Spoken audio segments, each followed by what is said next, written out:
Hello, ഞാൻ രാവിലെ തന്നെ ഈ സഞ്ചിയും പിടിച്ചിട്ട് എങ്ങോട്ടാന്നല്ല, ഞാനും അമ്മയും കൂടി നമ്മുടെ വെജിറ്റബിൾ ഗാർഡനിക്ക് പോകട്ടോ. അച്ഛൻ കുറച്ച് കൃഷിയൊക്കെ ഉണ്ടാക്കിയിട്ടുണ്ട്. അപ്പോൾ ഞാൻ അതൊക്കെ കുറച്ചൊക്കെ നിങ്ങൾക്ക് കാണിച്ചു തരാമെന്ന് വിചാരിച്ചു.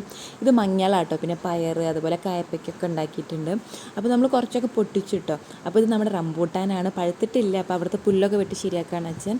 അപ്പോൾ നമ്മൾ വന്നിട്ടുള്ളത് ഇതേ ഈ പാഷൻ ഫ്രൂട്ട് പൊട്ടിക്കാൻ വേണ്ടിയിട്ടാട്ടോ. കുറച്ചധികം പഴുത്തുണ്ടായിരുന്നു, നമ്മൾ കഴിഞ്ഞ ആഴ്ച പൊട്ടിച്ചിട്ടുണ്ടായിരുന്നു.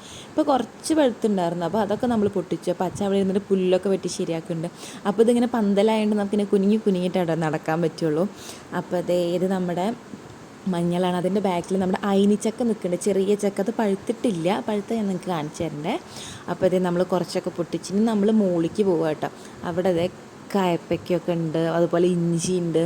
അപ്പോൾ അതിൻ്റെ ഇടയിലൊരു കുപ്പി കാണുന്നുണ്ടോ? അതെന്താ വെച്ചിട്ട് നമ്മളെ പ്രാണികളൊക്കെ വന്നിട്ട് നമ്മൾ ഇതിൻ്റെ ഉള്ളിൽ കയറുമല്ലോ, നമ്മളുണ്ടാക്കിയ കായപ്പയ്ക്കയിലൊക്കെ. അപ്പോൾ കയറാതിരിക്കാൻ വേണ്ടിയിട്ട് പഴവും തുളസിൻ്റെ ഇലയൊക്കെ വെച്ചിട്ടൊരു വള്ളമാണ്. അപ്പോൾ ഈ പ്രാണികളൊക്കെ ഈ കുപ്പിയുടെ ഉള്ളിൽ കയറും.